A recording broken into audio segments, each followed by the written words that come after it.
Фариза Төрәлі мен Дина Төрәліні оқырмандары алаяқтық жасағаны үшін кінәлап жатыр екен. Ассалаумағалейкум қазақ елі. Танымал әнші Төреғали Төрәлінің екі қарындасында халық алаяқтық жасады деп кінәлап жатыр. Бұл туралы Массагет кезет тілшісі жазды.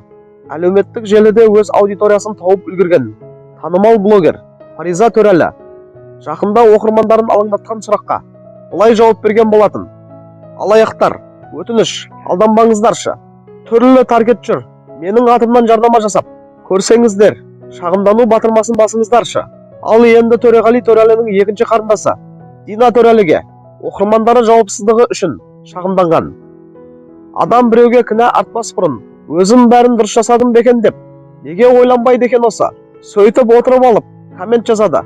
Өсек іздеген адамдар оған лайк басады, деп жазды ол әлеуметтік желідегі парақшасында. Инфо бизнесте жүрген Төреғали Төрәлінің қарындастарының соңғы кезде басы жиі шуға қалып жүр екен. Ассалаумағалейкум қазақ елі.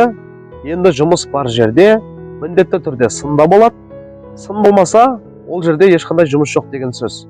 Бірақ та біреуге айып тақпас бұрын зерттеп, зерделеп, көзің анық жеткен соң ғана жариялау керек. Төреғали Төрәлінің екі қарындасы да не себепті айыпталды екен деп осы жаңалықты ашып көрдім. Бірақ та сіздер жаңа естігеніңіздей нақты бір себеп айтылған жоқ. Лайым іс-әрекеттері сол тақырыпқа сай болмасын. Құрметті қазақ елі, барлығы жақсы болсын. Аман болыңыздар.